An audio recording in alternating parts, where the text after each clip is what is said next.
Hey everybody, so today we're going to take a look at the brand new plugin from Joey Sturgis Tones, the Tominator. What is it? It's a simple solution for an all too common problem for those who mic up live drums: cymbal bleed.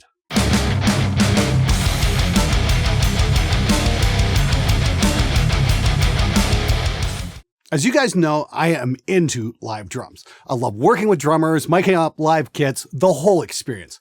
I am on a mission to find the next John Bonham or Keith Moon, and unfortunately that means dealing with an awful lot of cymbal bleed.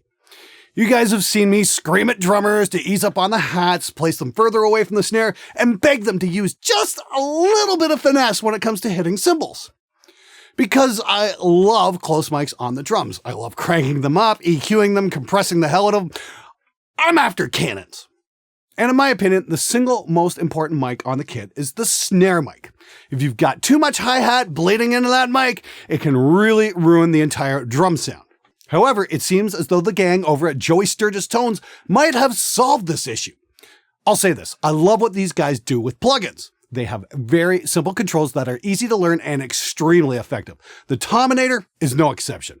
What it is a dynamic EQ that works sort of like a gate, but it's really its own beast.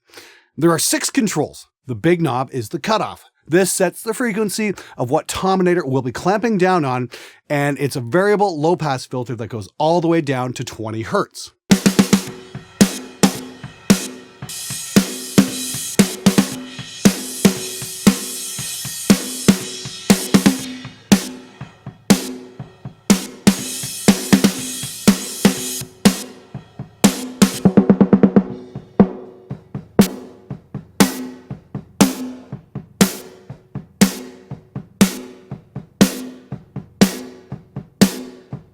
Manually, I'll set this somewhere in the 500 Hertz to 1 kilohertz region. I just want to clamp down on the cymbal wash and not kill the overall drum sound all the time.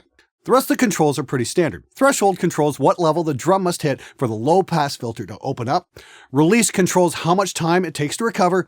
Attack how fast it starts moving. Hold for how long it remains open before it releases. And speed for how long it takes for the filter to open and close. It's kind of an A/B sort of thing. Like I said, it's dead simple controls. For snare, I'll set up the attack and release pretty quick with minimum hold and speed at 0. This allows me to throw some serious high EQ boosting onto the snare transit without having to worry about too much hi-hat bleed. This is quite a luxury. For toms, I'll increase the hold and release depending on the drum. The first tom will get some pretty fast settings, whereas the floor tom will get slightly longer. Although we don't have to hear the top end on the tom sustain. And that is the real big difference between Tominator and a gate. On the toms, you want to hear that initial attack and have a lot of brightness, but you simply don't need it on the sustain. Tominator allows you to clamp down on that and still hear the tom sustain, whereas the gate is just simply on and off. And this is very cool indeed.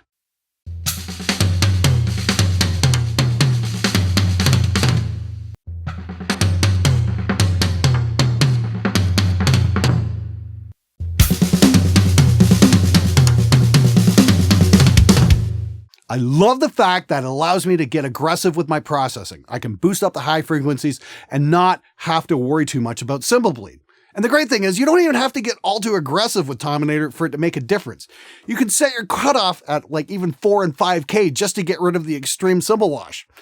Here are 3 examples on the same mix. Raw mics, Tominator at 1 kilohertz, and then at 5 kilohertz on all the close mics.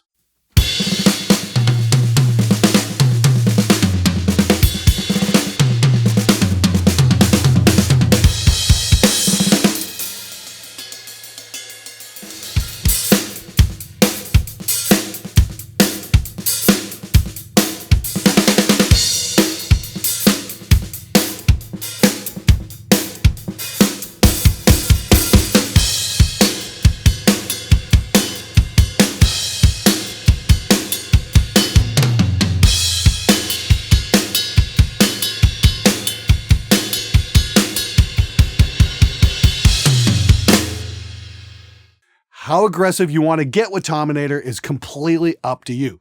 Even a little bit on your snare mic, cutting everything above 5 kilohertz can be a real improvement. But the added benefit for Tominator is the live applications. When I'm tracking drums, it's pretty hit or miss with the gates, and the clients really don't hear what the drums will really sound like in a completed mix. Tominator allows me to track with all my effects going and really crank them up, and yet keep my tom mics under control. How awesome is that?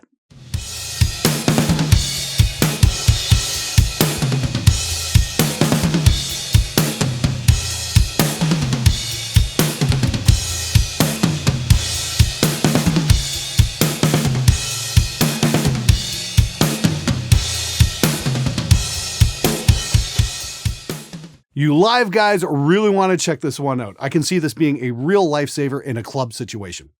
I'd also like to mention that the controls are automatable.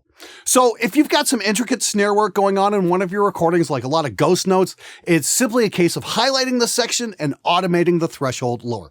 Like I said, dead simple.